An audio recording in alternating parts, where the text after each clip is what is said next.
nós não temos acesso a tudo. Daqui a pouco aparece alguma coisa bombástica, dentro do pouco que a gente tem, né? É o que a gente está discutindo aqui juridicamente. Olha, a situação do Bolsonaro, é claro que é uma situação complicada.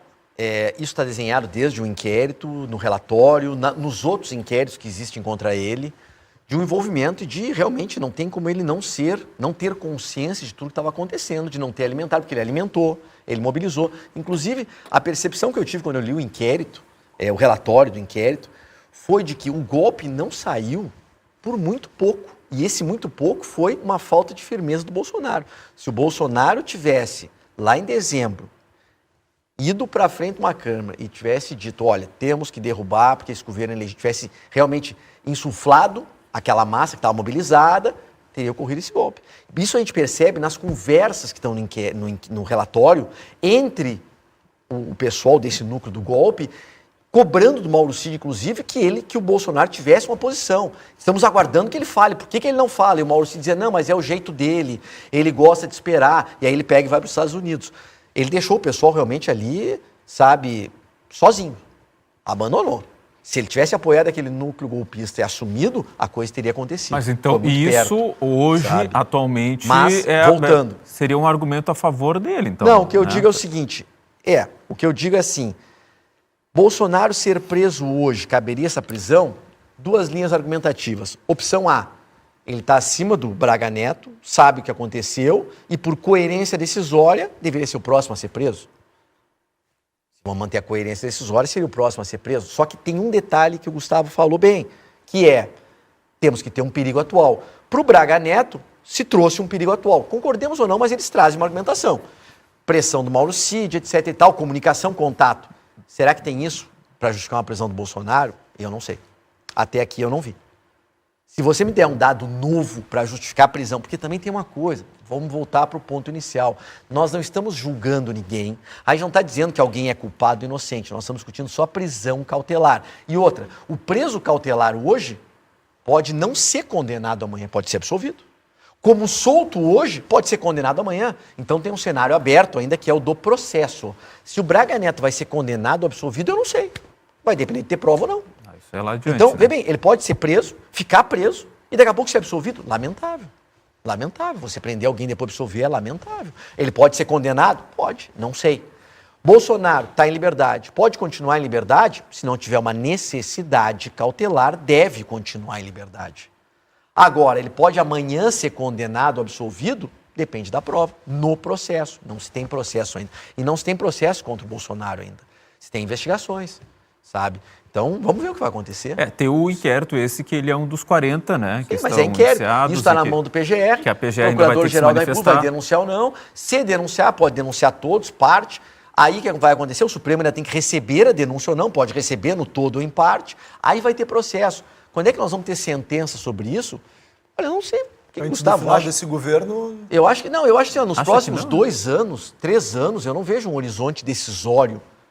Se amanhã o PGR resolver denunciar os 30 e tantos, você vai ter pelo menos mais 1 ano, 2, talvez lá no final do ano que vem se pense... Seria um julgamento assim, em termos midiáticos de tamanho, semelhante ao do Mensalão? Só um parênteses. Você tem 30 e tantos indiciados. Somou 40 já? Somou 40. Ok, 40, então eu não tenho esse número. 40. Podem ser 40 denunciados? Pode. Pode ser separado? Pode-se fatiar essa acusação? O MP às vezes fatia a acusação. E o senhor acha que vai fatiar ou não? Olha, eu diria assim, maxi processos não funcionam bem. Processos com um número muito grande de acusados demoram demais. O Mensalão não foi fatiado, né? O Mensalão foi um exemplo de um maxi processo que demorou, que foi complicado, e o próprio Supremo, quando terminou o julgamento, mudou o regimento interno para dizer, a partir de agora, as turmas vão julgar separados, não vai ser mais plenário, e eles enxugaram a prerrogativa de função depois do Mensalão para dizer o quê? Só vamos julgar quem tem prerrogativa, não queremos mais particulares. Aí agora, neste caso, voltaram a pegar particulares. De particular é quem não tem prerrogativa, sim, mas senador, pelo motivo do inquérito, né, que seria a tentativa de golpe. Se denunciarem os 40 numa denúncia só, é um processo que vai demorar muito, vai ser complexo, vai ser difícil, vai ser demorado.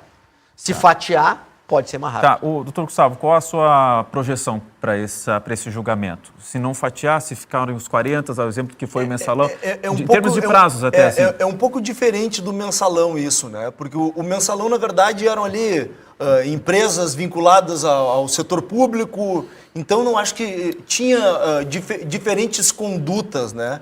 Aqui, nesse caso, na verdade, o que se trata é de uma coisa só, né, doutora Auri? É a abolição do Estado Democrático de Direito, então não vejo essa possibilidade de se fatiar.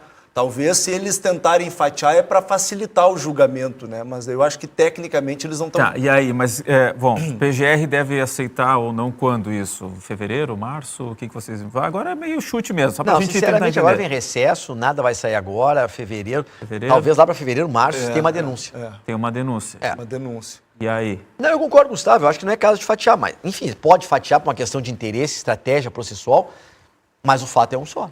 Teoricamente, o que a gente tem que cuidar, né, é não envolver política, e eu sei que é muito difícil, né, mas não envolver política nessas decisões jurídicas. Né? O que a gente está tratando agora aqui não é de um ambiente político, a gente está tratando do ambiente jurídico, né, doutora Auri? Então a gente não pode colocar a política aqui para pensar, mas olha só, se a gente fatiar aqui, o processo vai mais rápido, daí na eleição que vem a gente inviabiliza esse grupo. Não, juridicamente tem que ser de um jeito e não dá para colocar a política no meio disso. Tem que ser jurídica essa decisão. É um caso complexo. É complexo, um caso muito complexo. Na verdade, o nosso país, infelizmente, vem vivendo, né, há anos sendo assolado por esses casos complexos que envolvem os governos. E eu vou dizer mais, sabe que na Operação Mãos Limpas, que foi lá em 88, sabe, eu estudei bastante a Operação Mãos Limpas, já se fazia lá uma anamnese que é sistemática. Os sistemas jurídicos, não é só no Brasil, mas no resto do mundo, não conseguem dar conta dos dois extremos. Os maxi-processos, que envolvem muita gente, que envolve Estado, é difícil, e também não dá uma resposta válida no micro. O Juizado Especial Criminal tem uma série de problemas aqui, que é outro debate, mas enfim. E aqui é um caso típico. O mensalão foi um problema, realmente o Supremo julgou no mensalão, mas foi julgamento difícil, foi demorado, foi complexo, se mobilizou tudo aquilo ali. Depois, prerrogativa, não tem duplo grau de jurisdição. Então, são processos complexos. Eu acho aqui, nessa situação, primeiro, muita gente não deveria estar dentro desse inquérito, porque deveria estar em primeiro grau. Tem coisa aqui que não deveria estar no Supremo. Sabe, se criou uma competência conglobante, esponja, ruim. Tá, e questão de prazo, aí não precisa se comprometer aqui, é só para a gente fazer um chute mesmo, Léo, uma avaliação. sabe que uma vez na Boate Kiss, cara, quando deu a tragédia da Kiss, foi uma tragédia, eu me lembro de dar uma entrevista aqui e dizer, olha, Boate Kiss no mínimo vai se levar aí 4, 5 anos. Nossa. E fui detonado. Nós já estamos em quanto tempo? Mais de 10 anos, né? É difícil prever. Doutor Auri, então, mas o senhor acha quanto tempo esse inquérito? Não, esse inquérito foi concluído aqui, está na mão do PGR. Teoricamente, o PGR deve oferecer denúncia em fevereiro, março. E esse processo, imagino eu, que vai demorar pelo menos aí 2 anos, talvez um pouco mais, pode ser um pouquinho menos. Não dá para atropelar, sabe, para ser julgado no Supremo. Doutor Gustavo, quanto tempo o senhor acha?